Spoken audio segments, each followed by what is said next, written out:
Good. Hey, Yep. guess what? Nintendo figured that out 20 years ago. And in fact, because they figured it out 20 years ago, people are going back. Oh, They're going Yes. back to the Nintendo 3DS. good in our next Yeah, they segue. Look at that. The used Oh, Nintendo 3DS systems are suddenly getting way more expensive. Oh, crap. yeah, dude. I looked up my 3DS. So I have a special edition 3DS. I have the Majora's Mask one. Mhm. I have the Majora's Mask new 3DS XL, Probably like and it is $400. yeah, that's like for $400 or $500. Open box, used. Yeah. Oh, that's crazy. So I think that this does not just have to do with you know, people being like, oh man, the 3DS has great games on it. I want to revisit my 3DS.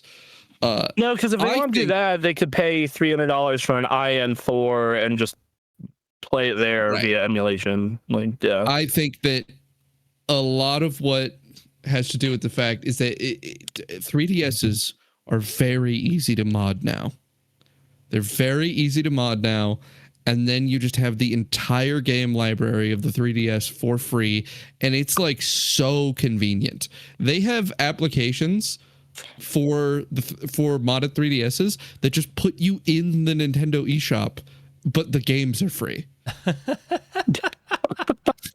That's awesome. Jesus Christ! All right. Why not? I think that particular program got patched out, but it was called the Nintendo Free Shop, and it just worked the same, and you just got the game for free. And there's a lot of games on there that you can. I mean, you can easily dump hundreds of hours into a 3DS. Yeah, it is at this point probably my second or third favorite handheld of all time. Yeah. So $350 for the amount of value proposition that a modded 3DS gets you is like, it's really good. Yeah, which true. But I do think that there is a level of like people just want authentic hardware because like, dog, Yeah. you can get an IN4, like the maxed out one, and just emulate all this for $430, and have probably a better experience in a lot of ways. I do think that people just generally prefer the authentic hardware where available. They do, totally. I think that and then, you know, there is a level of fuckery to getting something like an IN4 up and running correctly. But I remember when I saw this thing getting popular last year, and I was like, man, if Duncan wanted to move into emulation land, Right. this seems like a perfect device for him. I'm posting in the Arbiter's chat. Like, yeah, this thing just it's dual OLED screens. Like, it's Oh yeah, that's powerful really enough. nice. Yeah, you know, you don't have a second analog nub. You have a second analog stick. Yeah. It's I great, wanna say you- particularly for Monster Hunter. Yes, I also think Which that is- realistically, it's crazy that the nub exists solely for Monster Hunter. It's an entire feature of the console that was for one game. it's that how big that game is in Japan, dude. Yeah, it's huge. It looks I great. mean, if you really want to fuck around with something like an IN4, you can probably get up to GameCube and PS2 pretty well. Yeah. You know, like, I think that you start running into problems that Switch and PS3. Well, Is about- something people actually demonstrated is that in modding the 3DS, you can run Assassin's Creed Shadows on it. All right. Yeah, that game actually does have some pretty good optimization. Like, it has a Switch 2 port that is kind of incredible. Yeah. So it's, but yeah, man, if you want to, you know, if you're still okay paying $300 to $430, but you kind of want more out of your money, and IN4 might be the way to go instead of Man, buying a native 3DS. I was thinking for years too, because it used to be a little more difficult to mod these 3DSs, but it's not crazy hard. Yeah. I ended up modding like 4 of them in my house. Yeah. And the conclusion I came to was like, man, these things are worth like $150 more when they're modded. Like if you can go online at the time, you could go online, you could buy one of these for $200 and then sell one of them for $350. And it's Well, like an hour or two of work. I mean, if you want to talk about like very low effort but make a lot of money in terms of emulating and mods, there are people who make SD cards for Steam Deck and for these emulation handhelds like the Thor and its like ilk, where they literally are just taking a giant ROM dump with a script and that boots into like a shell for all these emulators like EmuDeck, and they're charging what they probably spent like a couple days of their life making, and the cost of the SD card, and selling it for like $200 each. So they're making like and they're just churning them out now that they have the files made and all the ROM set up for you. Yeah, because once it's set up, it's set up. You just you just keep throwing it on new SD cards and you keep selling them. It is absolutely a paying for convenience feature. I'm like, I see these advertised on TikTok and YouTube a lot. That is not free. So these guys have to be making a good enough money off of this to justify it. Mm-hmm. What's great about the story of the 3DS, though, is the 3DS has now fully crystallized, right? And it's actually relatively recent, like within the past year or two, that it finally was 100% done. But obviously support stopped for the 3DS quite a while ago at this point. Well, 4 years ago, I believe. Yeah. But they kept sending updates to the 3DS just to break mods. Like, that's awesome. They kept doing it every once in a while. They'd come out and they go, "Oh, minor update," and it just broke a way to mod the 3DS. So what people did for the entire lifespan of the 3DS is they would find an exploit on that would allow you to mod the 3DS, and then they would find another exploit and they wouldn't release it. There was a cabal of console modders who knew about a secret exploit that they weren't using, so that when they patched out the current way that people mod 3DSs, they could then immediately release another way to mod the 3DS. That's right. And that happened the entire time. They never got ahead of it. There was no point in the 3DS life cycle where it was actually not possible to mod it. It's You like were the just PSP. always able to do just it. it's just like the PSP. I remember like Sony like had a similar situation with the PSP, if not worse, because people didn't buy PSP games; they largely just pirated them. And yeah, same thing. Comment in the chat. Just be careful. Nintendo Pinkertons don't hunt you down. Yeah. They did go after some people, but they didn't really start coming after people legally until the Switch. When people were modding the Switch, then they got really mad. And in all fairness, they didn't really even go after you then, unless you were stupid enough to try and charge money for it. Right. Yeah. And or go on Twitch and be like, "You can't touch me, Nintendo," and calling them out like you're a fucking idiot. Yeah. Yeah. Like like people who like, what was it, Breath of the Wild, where people were like playing it? No, it's Tears of the Kingdom. Oh, Tears of the Kingdom, yeah. Like a whole day early. Or no, it was like a week early. It was way early. Way early. What was that? We covered this news story earlier in the year. I run the streets. Yeah. That guy. That guy. Yeah. You run the game industry. I run the streets. That was a fun story.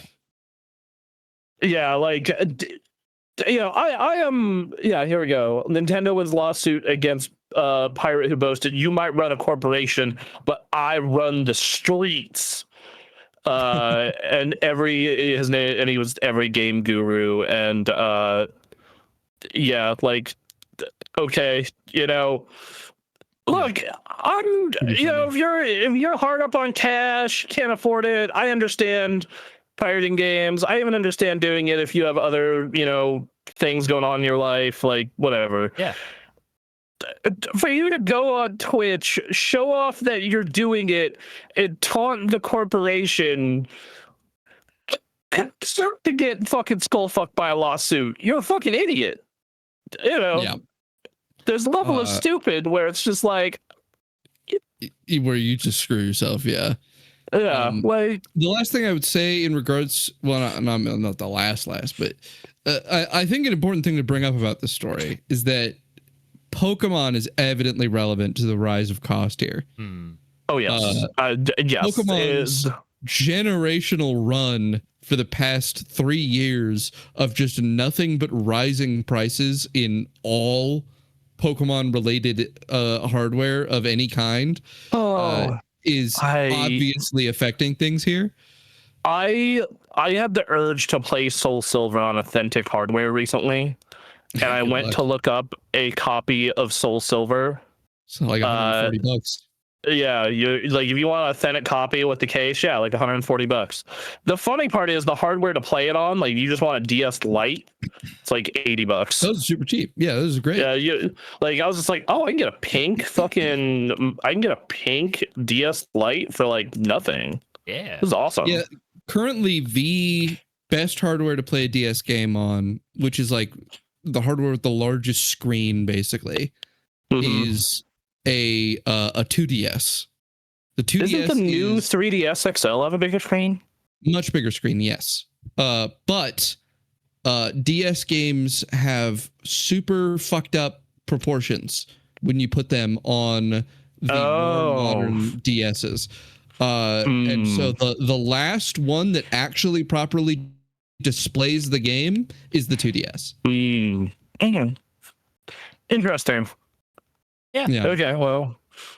Yeah, because I was on eBay with Anthony last night, and I was just like looking at, we were looking at like how much it costs and how much we could sell our Pokemon stuff for. Which the answer is, I probably have about $1,500 of Pokemon sitting in my closet. There you go. Which that's cool. Yeah, I got it right over there. Yeah, and but then I was also looking, and I'm just like, man, I could just buy a DS for $68 and just go to town playing all this old shit. Especially because I actually looked up our local game store, their DS library online, and they have a ton of stuff, and it's like dirt cheap. Oh yeah, it's like game? dirt. Yeah, like it is like dirt like if it's not Pokemon, they have it. Yeah, like I'm not gonna lie, like next Saturday, Anthony and I are talking about going to Cabin Games to go retro game shopping if you want to join us. Nice. Oh yeah, I'd be down. I'd be down to hop into some Cabin Games. Yeah. Wait. But the point that they point out about the cost of Pokemon games in this article is that the dual pack of Pokemon Omega Ruby and Alpha Sapphire, both 3DS games, is now $1,169. Nope. Great. What are we doing? What are we doing? What is the point of this? Well, it's crazy because of how easy it is to just download Omega Ruby Alpha Sapphire on a modded 3DS. Yep. And unlike older generations, because if you're talking Gen 5 and earlier, there is a reason to get authentic hardware, and that's that the Poke Transporter, the thing that allows you to move Pokemon up in generations, doesn't work on fake hardware. It just doesn't function. So the thing is that on 3DS, none of that is the case. Like the 3DS is when they introduced you being able to download the games directly. And so you can just download them and they operate fully as intended and there's no issues. So it's really just up to rarity at this point. And weirdly enough, the prevalence of downloaded games, the fact that they introduced the online versions of them at the 3DS generation does make 3DS games a bit rarer than you would think, because a lot of people just purchase them digitally, and that means that fewer cartridges got sold than, mind you, not fewer than previous generations. I think they still outsold prior generations, but it's less than you would have theoretically expected. Yeah, dude, it's crazy that just the cartridge by itself with my copy of Pokemon X is $70, and a complete in-box one is going for like $150. What? Why? What the fucking mental like their illness? collections. Wow, dude, I am sitting on like a gold mine. Yeah. God, if I fucking like, dear Lord. People say Fucking- that if you had the ability to time travel, you should tell yourself to go invest in Apple or Amazon or something. No, invest in Pokemon. Right. Yeah, I Tell just them like to the idea of stockpile cards. just go, but just like go to my Toys R Us and like, I would like your palette of first edition Pokemon boosters, please. Yeah. Yeah, a box of Pokemon boosters. You know how much that goes for now? A sealed box? It's like $80,000. Oh my god. Okay. People are It's nuts. hold insane. on, Nope. I'm good. hold on. I don't wanna deal with any of this. I'm gonna look up how much a base set sealed booster is. Uh, One pack of unlimited sealed booster is $600 for a this pack, is- a single pack. Nope. Nope. Wow, that's fucking. let me look up the number here. Jesus Christ. Okay.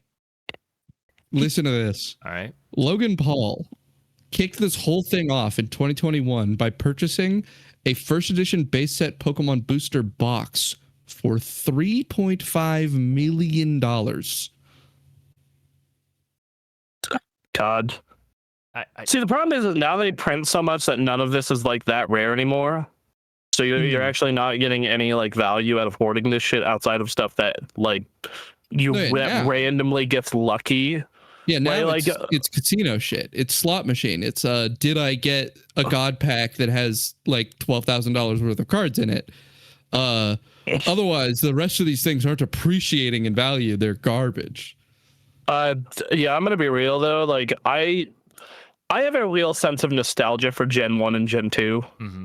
Like I'm a big fan of Gen 1 and Gen 2. I always will be. Like Soul Silver in my mind is the best Pokemon game forever. And like when they put out that Pokemon TCG 151 and it's literally just the original 151, I was like, I suddenly have a strong urge to collect Pokemon cards. Like Yeah. I just like I was it was sick. It was like a fucking it was like a CIA trigger phrase of just like the original Pokemon must kill the president. Like just fucking just wild. It was an important detail wild. about that Logan Paul thing I mentioned. The box that he purchased was fake. Oh yeah, I remember hearing that. Of course. It's hilarious. Which I mean, you know, couldn't happen to a nicer guy, right? Yeah, yeah. Right. Yeah, no. This Pokemon 151 set, it looks awesome. Like fucking I would collect a full set of this and display it. It looks amazing. I'm so glad Yeah. I don't have this sickness that seems to affect the majority of human beings. Right. Which one? The collecting, the searching for value in every single thing, gambling. I've It's- got it. I avoid things like this. Like well, the plague it's to keep Aaron. myself safe. It's the exact reason I stopped playing TCGs. Oh right, yeah, yeah. It's like the amount of money that I spent on Yu-Gi-Oh. Mhm. I probably could have sent myself through college twice. Right. Like it fucking crazy. Like the amount of you know, like I looked up my amiibo collection out of curiosity. That's like $2,000 a figure sitting in a glass case right now. Right. You know, Man. like you know, Is that including the case? like should no the including case it's up to 2,200. Damn. But yeah, so like. Yeah, no, dude, it's fucking, it's sickness. It is a sickness. Right. I mean, have you heard about the Kabutops person? Okay, no, I want to hear about what the is Kabutops this? person. Or What is or- this? Wait, is it Kabutops or is it Kabuto? Gotcha is a drug. Kabutops. Yeah. Pokemon. Gotcha card. is a drug. Doesn't I agree with affect that me, but I comment. can see So- the effect it has on others. It's Kabuto. There is a person It's who's just purchasing every single first edition Kabuto card. Oh, They now have the majority of all of them Okay. that exist, Okay. which has made the card insanely valuable. Oh my god.